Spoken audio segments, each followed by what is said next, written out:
Bueno, hermanos, buenos días. Antes de comenzar, vamos a hacer una pequeña oración. Yo le voy a pedir a Jesús Borrallo, si es tan amable, de orar. Padre Santo, Señor, te damos a ti la gloria, Señor. Tú eres nuestro Creador. Tú eres el único, Señor, que te merece todo. Venimos como cada domingo con nuestro corazón, Señor, dispuesto a derramarlo delante de ti, Señor, y también, Señor, a escuchar qué es lo que tú nos quieres decir en esta mañana, Señor. Te pido, Padre Santo, que guíe, Señor, a Manolo y que él ponga, Señor, tu palabra conforme tú la has diseñado en él. Gracias, Padre Santo, por esta oportunidad, Señor. Gracias porque, a pesar de que nosotros seamos infieles, Señor, tú sigues siendo fiel. Guíanos, Señor, y bendice tu palabra, nos decíamos, y te lo pedimos como siempre, en el nombre de Cristo. Amén. Amén. Bueno, hoy vamos a estar compartiendo del libro del profeta Jeremías. Es la base que vamos a tomar para el mensaje de hoy. Entonces vamos a ir a Jeremías 1. Y bueno, antiguamente, digo antiguamente porque yo por lo menos ahora no lo escucho tanto, se decía, lloras más que Jeremías, ¿verdad? A una persona que se quejaba o que lloraba mucho. Ese dicho popular precisamente viene pues de todo lo que a Jeremías, el profeta, le tocó vivir. Jeremías fue enviado por Dios para predicar a los judíos a que se arrepintieran y se volvieran al Señor, en una época en que estaba desatada la idolatría, la impiedad en la tierra suya, ¿no? Y además el mensaje era volveos a Dios de muchas formas distintas, o si no vais a ser destruidos, arrasados y conquistados por Babilonia. Durante el libro de Jeremías leemos cómo, por predicar esta palabra dura, Jeremías predica y arrepentíos que os va a conquistar Babilonia y tal, él sufre muchas penalidades, es menospreciado por sus familiares, por sus amigos, es encarcelado, desechan la palabra que él da. Pero, y lógicamente todo eso le produce sufrimiento, le produce llanto. Pero no solo sufre por su ministerio en sí, porque la gente no le echara cuenta y lo menospreciara, sino por ver que su nación va de cabeza a la destrucción, y también cuando esa destrucción finalmente llega. Por eso es su llanto. Hasta tiene otro libro, como sabemos, que se llama Lamentaciones. Y sin embargo, aun en medio de todo eso, Dios siempre les da la esperanza de restaurarlos. Y este es un poco el contexto de todo el libro de Jeremías, pero estaremos leyendo hoy, vamos a empezar por un versículo muy conocido que se usa mucho, que es Jeremías 1:5. Vamos a leer ahí de Jeremías 1:5. Antes de todo lo que va a padecer Jeremías, antes de todo lo que va a llorar Jeremías, el Señor le dice estas palabras. Es Dios hablando. Antes que te formase en el vientre, te conocí, y antes que nacieses, te santifiqué. Te di por profeta a las naciones. Entonces, aún antes de nacer. Y no solo antes de nacer, sino antes de ser formado en el vientre de su madre, podemos decir que Jeremías ya existía en la mente de Dios. Y este es un pensamiento, hermano, que a mí me parece maravilloso. No me parece, es maravilloso. Porque, mira, aplicándolo un poco a los tiempos de hoy día, a los tiempos que corren, y bueno, y a tiempos pasados y a los que corremos todos nosotros. Hoy día, un dolor que muchos sienten es el de sentir que no existen. Gente que se siente ignorada por su pareja, gente que se siente ignorada por sus hijos, gente que se siente ignorada por sus padres, por sus compañeros de trabajo, por el mundo entero. Frases que se dicen hoy es: no soy nadie, o me tratan como si no existiese, o en la universidad soy solo un número, o mi jefe nunca me echa cuenta, o mis hijos. Ese sentimiento de no existencia ante los demás. Pues para todo esto hay un consuelo en la palabra de Dios, y es este que estamos leyendo. Ya existías en la mente de Dios antes de ser formado en el vientre de tu madre. Ya existías para Dios. No solo ya existías, sino que antes del inicio de los tiempos, ya en su mente, Dios había sacrificado a Jesús para que tú fueses un hijo, una hija suya. Si esto no nos consuela, hermanos, cuando nos sentimos ignorados, yo no sé qué más nos puede consolar. Pero es que aún va más allá la cosa. No es solo que Jeremías existía en la mente de Dios antes de ser formado, sino que dice que lo conocía. Antes de que fuese formado en el vientre de tu madre, yo te conocí.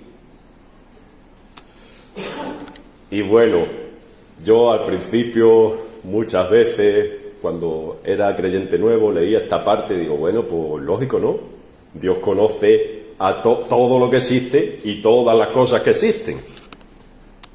Eso es algo que todos entendemos en general, ¿no? Dios conoce todo lo que existe, pero es un conocimiento especial, de relación. Os voy a poner una ilustración, aunque creo que se entiende perfectamente. ¿Qué diferencia es cuando tú tienes que entrar a un sitio y que te conozca o no te conozca el que está allí en la puerta, ¿verdad? Yo en 2021, hace un par de años, me llamaron para un trabajo de ordenanza en un centro de mayores, y me llaman y me dicen: pásate por la delegación de igualdad en la calle Mora Claro, aquí en Huelva, para firmar el contrato a las 10:30. Yo voy allí y me topo con los vigilantes que había en la puerta. Digo, mira, que me han llamado para venir a firmar el contrato de ordenanza. Coge el que estaba allí en la lista y mira y dice: no, pues aquí usted no está, no tiene cita. Digo, mira, que me ha llamado tal persona, al favor de hablar con ella.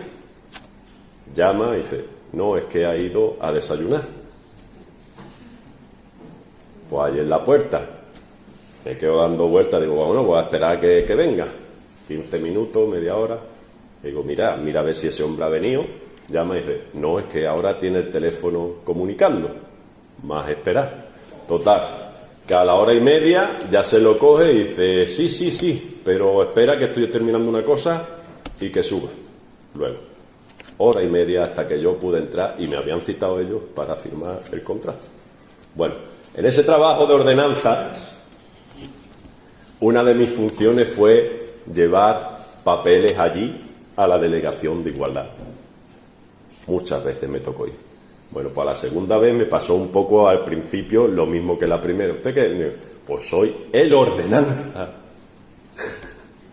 del centro de mayores y vengo a traer un escrito del director. Y dice, bueno, a ver el escrito. Ya ve el escrito con la firma, el sello y tal. Y listo, pasa. Ya no fue 1:30, ya fueron 3 minutos. A la siguiente vez que fui, ya llevaba un papel, me veían y decía, pasa. ¿Por qué? Porque ya me conocía. Entonces, Dios conocía a Jeremías. Y Dios conoce a todos los que son suyos, a todos los creyentes. Y eso es algo que toca el alma, que traspasa, que da calma, que da seguridad, porque Es que no es que te conozca, yo que sé, Shakira y te dé paso a su concierto. Es que es el Dios todopoderoso el que te conoce y te da por acceso a su presencia por la sangre de Jesucristo suyo. El que Dios te conozca implica que eres hijo suyo. 1 Corintios 8:3 dice, yo os lo voy a leer, si queréis no vayáis allí, si queréis tomar nota, tomáis el versículo para luego leerlo. 1 Corintios 8:3, porque si alguno ama a Dios, es conocido por él. Si tú amas a Dios, si sientes el más mínimo amor en tu corazón por Dios, Dios te conoce. Y si sientes el más mínimo amor por Dios, ¿cuál es? ¿Por qué es? Porque Él te amó primero y entregó a Jesucristo por ti. Entonces, hermano, hermana, que estás ahí sentado, joven, jóvena, siente el amor de Dios, siente que Dios te conoce. Vamos a continuar. Volvemos a leer. A mí me gusta mucho leer el versículo un montón de veces para irle sacando todo lo que... Antes que te formase en el vientre te conocí, y antes que naciese te santifiqué. ¿Qué es santificar? Apartar. O sea, apartó a Jeremías para algo. ¿Para qué? Te di por profeta a las naciones. No solo es que lo había conocido, no solo había puesto Dios su gran amor sobre ese niño que aún no había sido formado, sino que ya tenía un propósito para él. Lo había santificado, apartado para ser profeta a las naciones. A las naciones. Yo creo que Jeremías se murió, bueno, ahora mismo ya lo sabrá, pero se murió sin saber eso lo que implicaba en realidad a las naciones. Yo creo que él pasó toda su vida predicando y él no supo que hoy en España iban a estar tomando su texto, su predicación como un mensaje. ¿Cuánto no ha predicado Jeremías a las naciones, a Norteamérica, a Alemania, a Francia, con lo que escribió? Él, al recibir ese mensaje, supongo yo, que lo que tenía en mente por naciones, dije, sí, bueno, las naciones, a los judíos, a los edomitas que están al lado, a los moabitas, a los sirios, y bueno, y a los babilonios, si vienen a arrasarnos, pues también a ellos les llegará la predicación. Eso es lo que tendría seguramente en mente.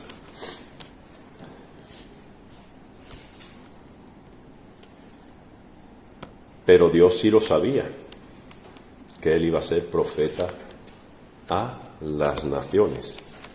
Entonces, aplicándolo a nosotros un poco, hermano, aunque conocemos a Dios, aunque tenemos toda su palabra, aunque hemos conocido a Jesucristo, Jeremías no lo conoció tan claramente como nosotros, solo por lo que Dios le pudo revelar. Es seguro que no conocemos, a pesar de todo lo que conocemos, no conocemos el alcance de todo lo que puede hacer Dios con nuestras vidas. Poco sabemos del alcance tan amplio que tienen las palabras que Dios nos da a nosotros. Y cuando hablo de las palabras que Dios nos da a nosotros, no es que me viene un sueño, una visión y Dios me da una palabra, no. Las mismas palabras que leemos, las que estamos compartiendo hoy, las que ha compartido acá hace un momento, las que hemos escuchado otros días, poco sabemos el alcance que esas palabras pueden tener en nuestras vidas. Poco sabemos del alcance que puede tener un poco de obediencia a Dios, de cumplir su palabra en nuestras vidas y en las vidas de muchas otras personas. Porque Jeremías, ni aun sabiéndolo, ni aun diciéndose va a ser profeta a las naciones, se podía imaginar que iba a ser profeta a tantas naciones que aún ni se habían descubierto. Bueno, si Dios se lo dio en visión aparte y no está aquí escrito, pues lo supo, ¿no? Pero digo en su mente humana racional, que es la misma que tenemos nosotros, ¿de acuerdo? Dios llega mucho más lejos de lo que podemos imaginar, ni aún diciéndonoslo en la palabra.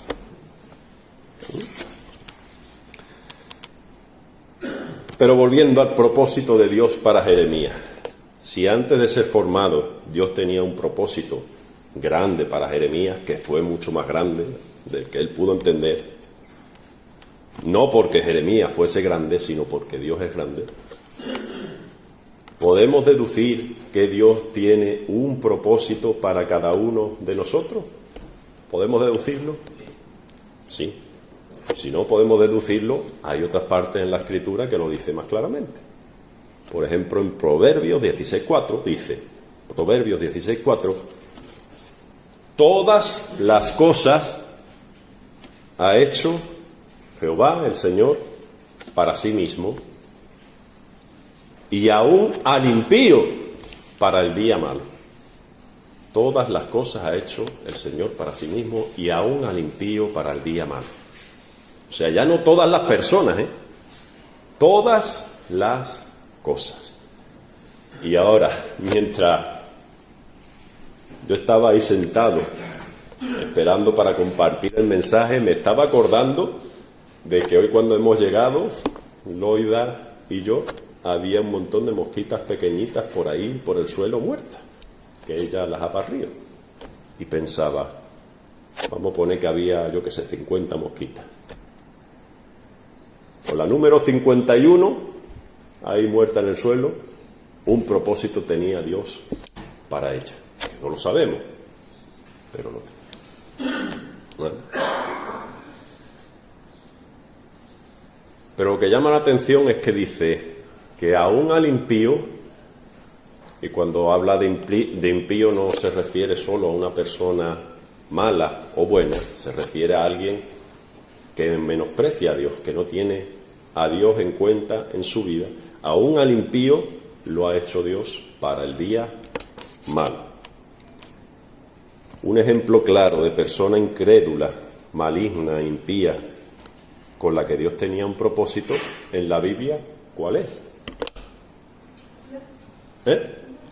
Judas, por ejemplo, pero concretamente el que tengo yo aquí escrito es el faraón de Egipto, ¿verdad? En Romanos 9:17 nos lo dice claro como el cristal. Romanos 9:17. Porque la Escritura dice a Faraón, para esto mismo te he levantado. O sea, para esto mismo te he hecho Faraón, para mostrar en ti mi poder y para que mi nombre sea anunciado por toda la tierra. Entonces el Faraón, ¿qué podía pasar por su mente? Pues yo he llegado a este poder porque voy a hacer esta obra, voy a hacer aquella otra obra, voy a conquistar las naciones, voy a esclavizar a los pueblos, ese es mi propósito. No, ese no es el propósito que tenía Dios para él, sino el de demostrar en él su poder. Si el faraón hubiera sido otro tipo de persona, a la primera, cuando Moisés le dice, deja salir a mi pueblo porque Dios me lo ha dicho y tal, pues no quiero, pues toma la primera plaga. Él se viene abajo, deja salir el pueblo, pero el poder de Dios no se hubiera, que hubiera seguido siendo exactamente el mismo, no se hubiera mostrado ante él y ante los israelitas de la misma forma.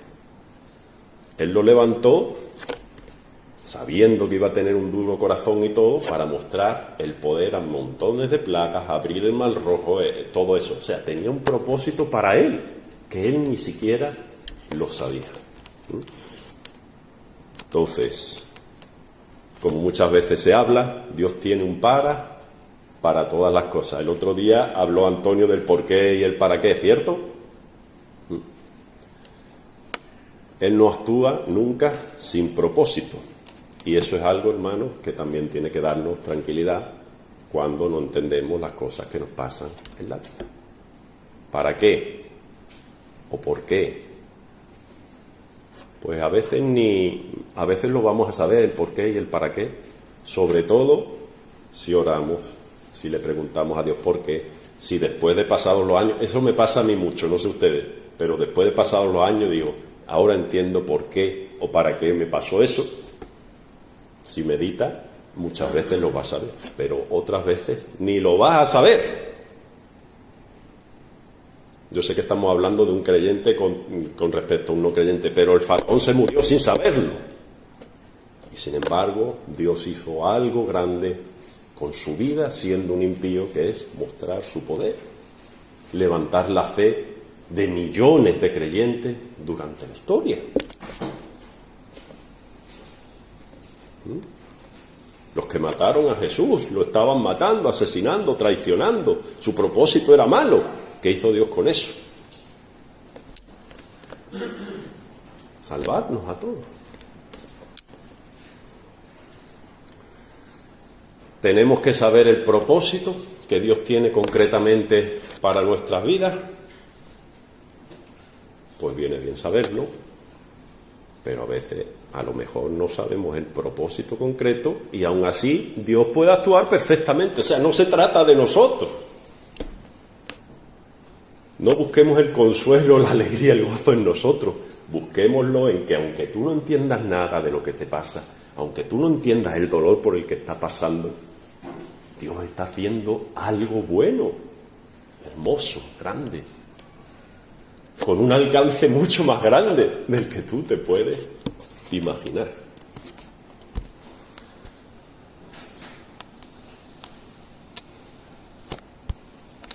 Y una cosa,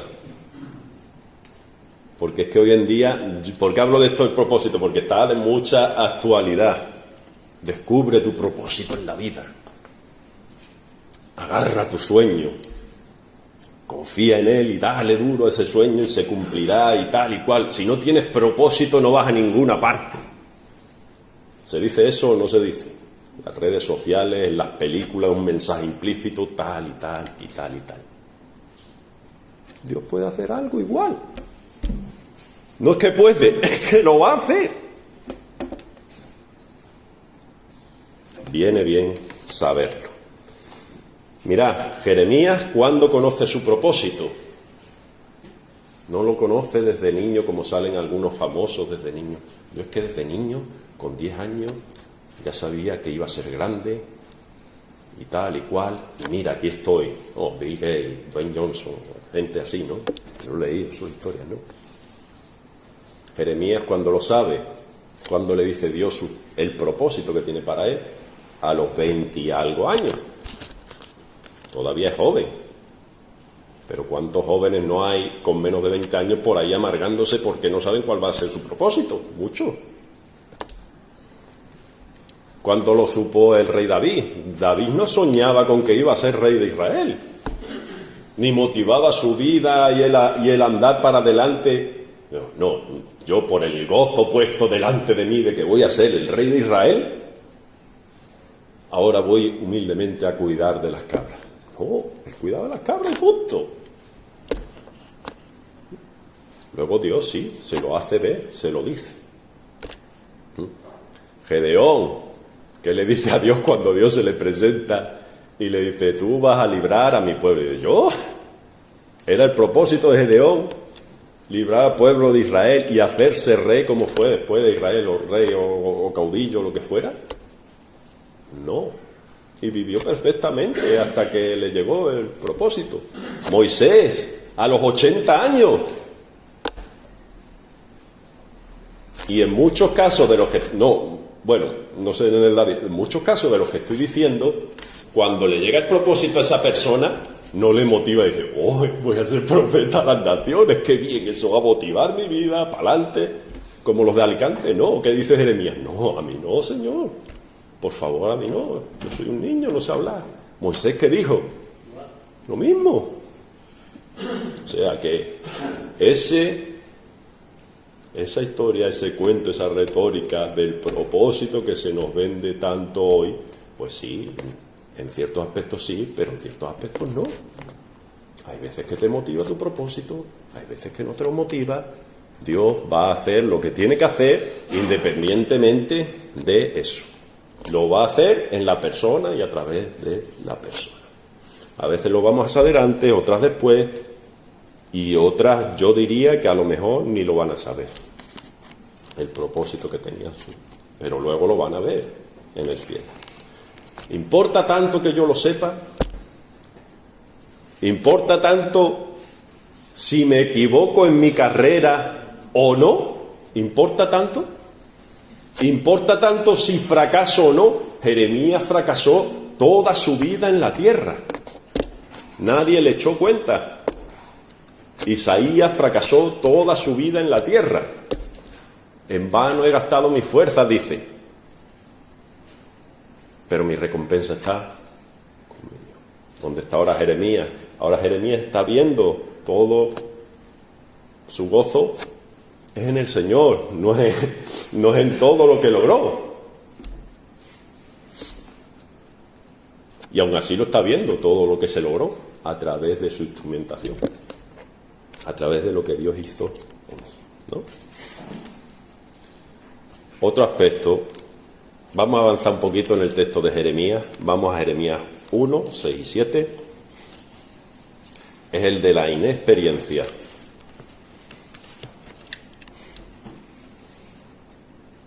Porque verá, ahora vamos a hablar sobre eso, hay gente que se siente hipócrita delante de Dios. Bueno, mira, Jeremías 1, 6 y 7. Y yo dije, yo el que escribe que es Jeremías, Señor Jehová, he aquí, no sé hablar porque soy niño. El tío exagera, ¿no? Como buena persona tendente a la depresión, ¿no?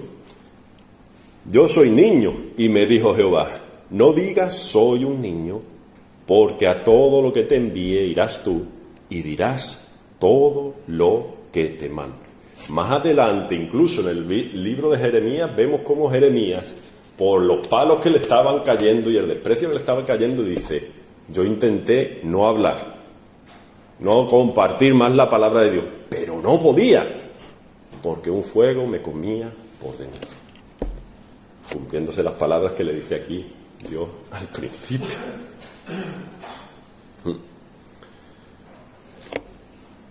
Entonces, hermanos, no hay un molde claro, porque mira, siempre se predica o se habla de que el creyente, cuando recibe su llamado o recibe la palabra de Dios, tiene que valientemente decir, wow, qué guay, qué gozo, voy a cumplir la palabra de Dios y tal y cual. Pues el Señor me llama a predicar, yo me voy a tirar de cabeza. Mira, a veces me dice Dios que no hable tanto de mí mismo, pero a mí me pasó eso. Yo jamás me quise poner en un púlpito y a día de hoy todavía no me agrada ponerme en un púlpito. Pero ¿qué hago si Dios me dice que lo hago? Y he aplicado todos los razonamientos de mi mente para decir, no, eso es mi imaginación. No, pero es que me lo están diciendo. A mí, yo llevaba 3 meses, 4 meses en la iglesia y me dijeron, comparte, porque era una iglesia de estas un poco locas que hay por ahí. Y yo sin saber nada, que a mí me daba vergüenza de ir a comprar el pan, que os lo digo en serio, tímido como tú no tienes ni idea, me puse allí detrás temblando. Entonces, ¿era un hipócrita yo en ese momento? ¿Porque no quería y lo estaba haciendo? Eso no es la hipocresía. La hipocresía es una cosa distinta. Hipocresía es si yo hubiera estado hablando a mala leche para que no me pusieran más, por ejemplo. Pues digo, aunque no quiero, sé que es lo que Dios quiere, o siento que es lo que Dios quiere. Y lo que tengo que hacer más bien es cambiar mis sentimientos para moldarme a lo que quiere Dios, lo que quiero ser yo. ¿Era un hipócrita Jeremías porque no quería hacerlo y lo hizo? Jeremías no quería predicar a las naciones. Y hay otros grandes hombres de Dios en la historia. Calvino, gran reformador, no quería predicar, quería escribir. pusieron a predicar. Muchas. Jeremías, mira, tengo aquí ejemplos a Jeremías, a Moisés también, otro ejemplo claro. Sin embargo, Isaías tenemos el otro ejemplo. Dice Dios, hay que enviar un mensaje. ¿A quién enviaré? Isaías dice, envíame a mí, un tío echado para adelante. Pero Dios usa tanto a Isaías, como a Jeremías, como a Moisés, como a Manolo, como a Paco. ¿Hay algún Paco? Al que quiere usarlo, lo usa. Entonces, aplicación. No te excluyas, seas quien seas. Dios te puede usar, no para predicar, sino para otras muchas cosas. No es que te quiera, de hecho te va a usar. Y lo mejor es que pongas la mirada en Él. Hasta, bueno, otro ejemplo que me viene, Jonás. Ve a predicar el mensaje. Jonás hace lo contrario. No, pues tú lo predicas, chaval. Toma ballena ahí. La inexperiencia asusta un montón. Asusta un montón. Pero, ¿qué hacemos cuando algo nos asusta? El día en que yo temo, en ti confío. Que está en el Salmo 56, 3. Cuando temas hacer algo por Dios, y mira, y pueden ser cosas, a ver, yo tengo la palabra de Dios. Jeremías, es que ahí, vamos a ver, ahí no estaba escrito, el libro de Jeremías no estaba escrito, ni el Nuevo Testamento, ni nada, nosotros tenemos todo eso, ¿vale? Entonces, imagínate que yo he ofendido a alguien, por ejemplo, ¿no? Una vez, por ejemplo, yo ofendí a mi tía, le dije cosas horribles. Sabía que tenía que pedirle perdón. Pero, uy, cómo me costaba eso.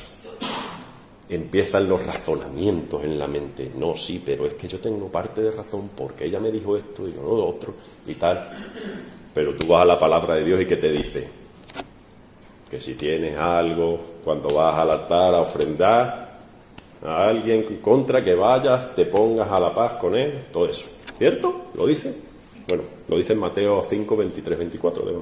Entonces, a mí me asustaba, o a ti te puede asustar, ir a pedirle perdón a alguien, porque no sabes cómo va a reaccionar.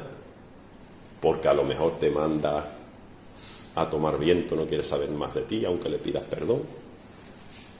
Porque a lo mejor te va a recordar otras cosas que... Asusta, ¿no? Asusta. Eso no es el propósito de Dios. El propósito de Dios es que le pidas perdón, ¿cierto o no? Y a ti te asusta cumplir el propósito de Dios. Para que veáis que, aunque no sea lo mismo que Jeremías, es lo mismo. Propósito y algo que me asusta. O, por ejemplo, te puede asustar disciplinar a tu hijo. Es que si lo disciplino, me va a dejar de querer. Si lo castigo, me va a dejar de amar. Si le digo que no vaya a tal sitio. ¿Pero qué te dice la palabra de Dios? Que si lo amas, lo tienes que disciplinar. Puede que me asuste dar, porque es que si a esta persona la ayudo ahora, si le doy la mano me va a tomar el pie, es que si ayudo me va a faltar para X. Pero ¿qué te dice la palabra de Dios? Hay un propósito, yo lo tengo que cumplir y hay algo que me asusta. Pues en esos momentos que tengo ese temor, en el día que temo, acudo a Dios, yo en ti confío, lo busco en oración. Y esto puede tener muchos efectos. A lo mejor busco a Dios en oración y el temor que tenía se me pasa y hago aquello. A lo mejor busco a Dios en oración y el temor no se me pasa, pero disminuye lo bastante como para que haga eso que Dios me pide. O, tercera cosa que puede pasar, a lo mejor busco a Dios en oración y no siento que pase nada. Sigo teniendo el mismo temor que antes. Nuevamente, Yo cuando el año pasado me salió otro trabajo de limpia en el centro de menores, yo no había limpiado en mi vida y tenía un temor horroroso por hacerlo. Busqué a Dios muchas veces y mi temor casi no bajó. Seguí teniendo el mismo temor porque yo digo, si no sé, voy a llegar allí, no sé por qué extremo se coge la fregona. Pues entonces, para esos casos, siempre va a haber una diferencia. Se te baje el miedo, no se te baje, siempre va a haber una diferencia. La diferencia es que tú ya has buscado a Dios. Porque es la diferencia entre sus hijos y los que no son sus hijos. Y esa diferencia importa. Ya en Salmos 10:4 dice que en los pensamientos del impío no hay lugar para Dios ninguno. Dios no está en ninguno de sus pensamientos. Pero si tú lo buscaste, está en tus pensamientos. Y eso marca una diferencia, porque una de las cosas que más le duelen a uno como cristiano, y somos todos cristianos, una de las cosas que más le duelen a uno es recordar momentos en la vida en los que tomaste una decisión o hiciste algo y no te acordaste de Dios siquiera. Eso le duele a uno. A mí a veces, al salir del trabajo algunos días, antes que trabajaba en una oficina, lo he contado otras veces, yo vivía en San Juan del Puerto, trabajaba en una oficina aquí, ¿no?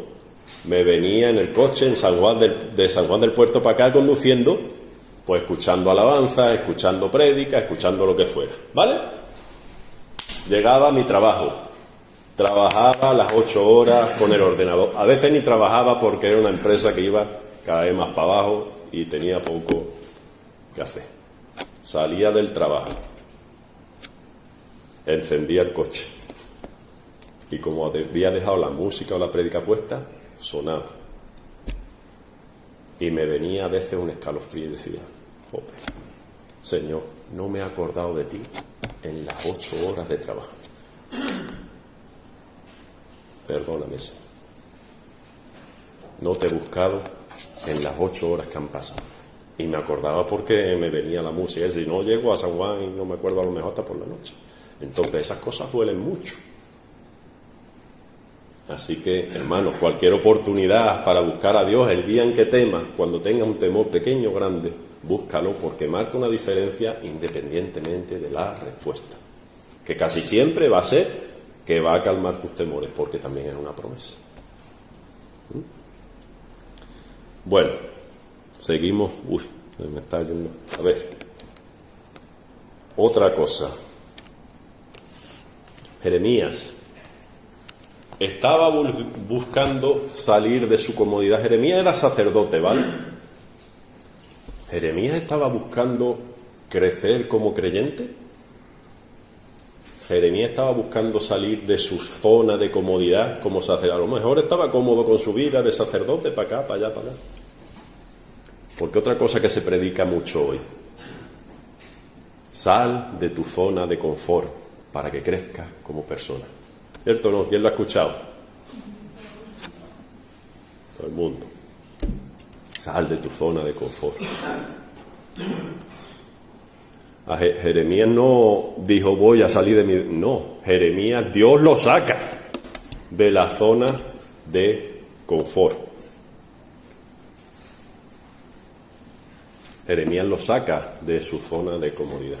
Abraham estaba pensando en irse del sitio en que estaba también, o Dios lo sacó. Dios lo sacó. Moisés, David, etcétera, etcétera, etcétera. ¿Por qué digo esto? Porque a veces, como creyente, es que yo no estoy haciendo nada grande para Dios, y ve estos ejemplos de estos hombres que predicaron a las naciones. Entonces, yo tengo que hacer algo grande por narices, y lo hace y metes la pata. Yo me acuerdo, no quiero hacer leña del árbol caído, de un supuesto concierto que iba a haber en el Bernabéu hace unos años atrás. De un muchacho que se salió de su zona de confort algunos acordáis, ¿no?, de lo que hablo.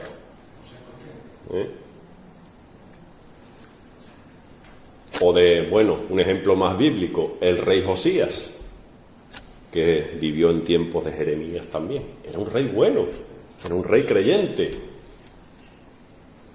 pero sin nadie llamarlo, sin Dios decírselo y sin nada de eso, se enfrentó al rey de Egipto y el rey de Egipto lo mató en batalla.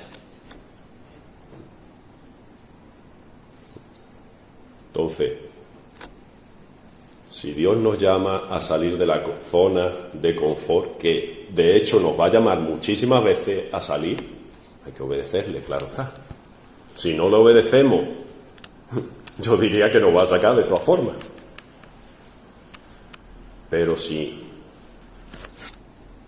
Pero que no salga de ti, que no te lo inventes el salirte de la zona de confort si Dios no te lo está pidiendo. Porque hay casos tanto de un lado como de el otro. Bueno,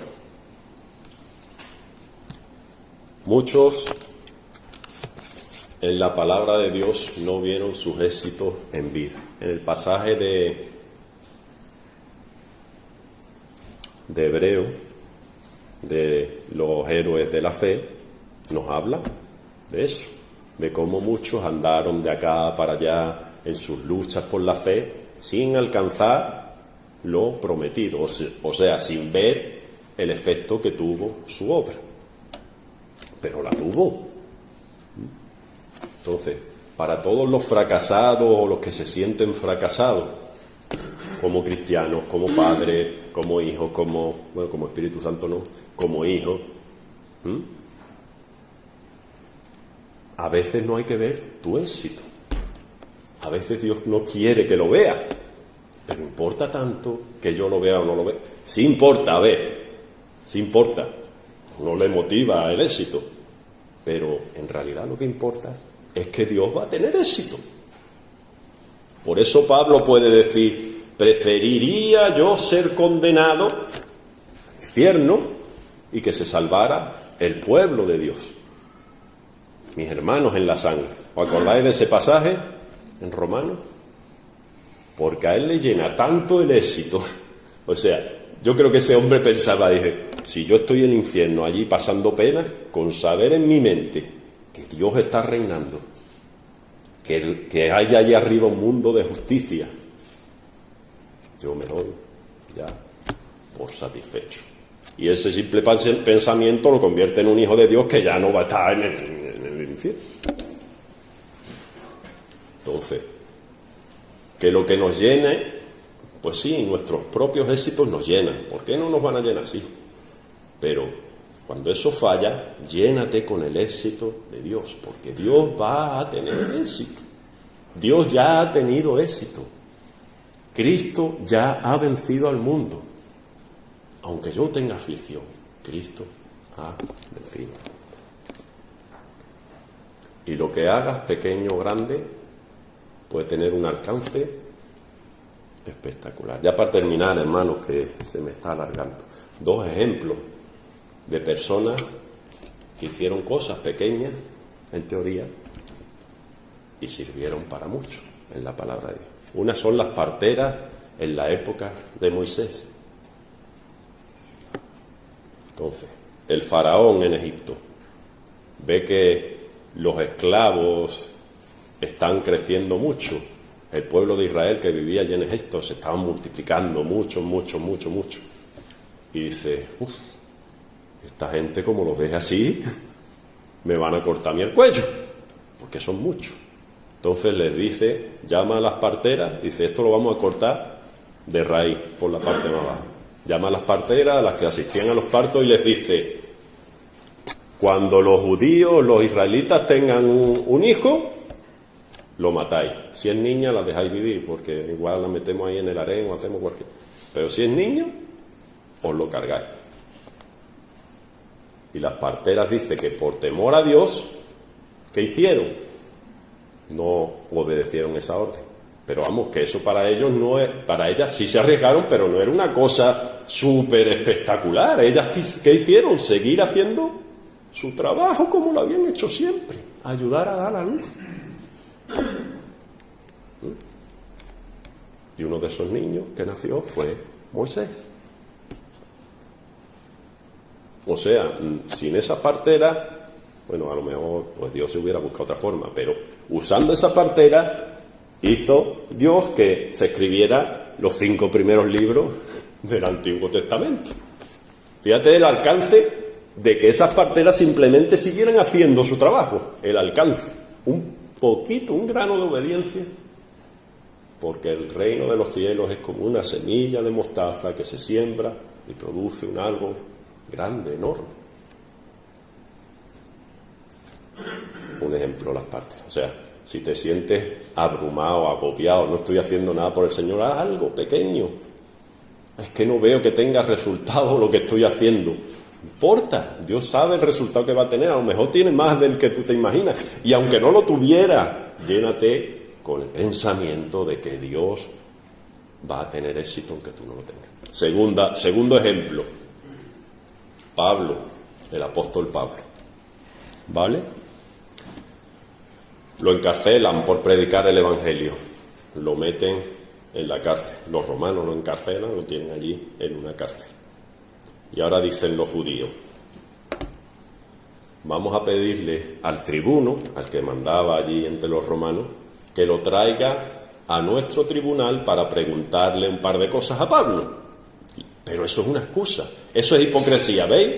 ¿Veis la diferencia? Porque la excusa no es que le quisieran interrogar en el tribunal, sino que cuando lo estuvieran trasladando por el mal camino, lo iban a matar. Juntaron 40 hombres para matar. Eso es hipocresía. O sea, por fuera de que estás haciendo una cosa y por dentro quieres hacer otra dañina. Bueno, los 40 hombres preparados para matar a Pablo. Pero cuando estaban haciendo esa conspiración, había un muchacho allí que lo escucha. Dice, esta gente quiere matar a Pablo cuando lo trasladen. Y era el sobrino de Pablo, el hijo de su hermano. ¿Qué va este muchacho, aunque le da temor, aunque todas las cosas posiblemente de acudir al tribuno romano y tal, va a ver a Pablo y le dice, tío, mira, ¿qué pasa esto? Que me he enterado de eso. Dice, pues díselo al jefe, díselo al tribuno. Y yo creo que ese muchacho iba temblándole las piernas. Pero se lo dice al tribuno. Y dice que, fijaos los detalles, porque hasta los pequeños detalles de la palabra de Dios tienen cosas para nosotros. Dice que el tribuno le toma la mano al muchacho y le dice, habla, hijo. Bueno, hijo no le dice, habla.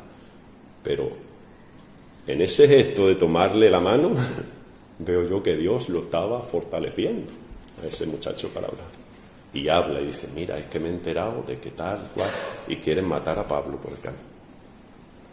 Entonces el tribuno inmediatamente crea al muchacho y dice, le van a poner una guardia de 400 hombres. Bueno, no dice 400, dice no sé cuántos lanceros, no sé cuántos, yo lo sumé, 400 y pico, y encima no lo van a llevar al tribunal, sino que lo van a llevar a Cesarea, o a Cesarea, a otro sitio más fortificado, digamos, para que esté seguro. La pequeña obediencia de ese muchacho, ¿qué efecto tuvo? Aunque él no lo vio en su vida, o vio solo parte en su vida, porque Pablo siguió predicando, siguió escribiendo y ha levantado la fe con sus cartas, con sus escritos de millones y millones y millones de cristianos a lo largo de toda la historia, y las va a seguir levantando. Bueno, no Pablo, de nuevo, sino el Espíritu Santo a través de Pablo. Y Dios usa el instrumento de la pequeña obediencia de ese muchacho. Entonces, todos podemos hacer algo. Confiemos en el éxito del Señor, no en el nuestro, y a Él sea la gloria, hermano, porque si dio la vida de su Hijo por nosotros, ¿qué no va a hacer? Amén. Amén. Gracias, Señor, por este día, por tu palabra, por la vida tan preciosa de Jeremías, por haberlo usado y por llenar nuestro corazón, Señor, de la confianza de que tú eres bueno, tú eres santo, tú eres fiel, a pesar de nuestros temores, de nuestra incapacidad y de nuestra infidelidad. Muchas veces tú sigues estando ahí sigues existiendo. Tú diste la vida de tu Hijo por nosotros y al final vas a vencer, Señor. No solo vas a vencer, sino que ya has vencido al mundo. Llévanos con este consuelo a nuestro corazón, en nuestro corazón, a nuestras casas. En el nombre de Jesús te lo pedimos. Amén.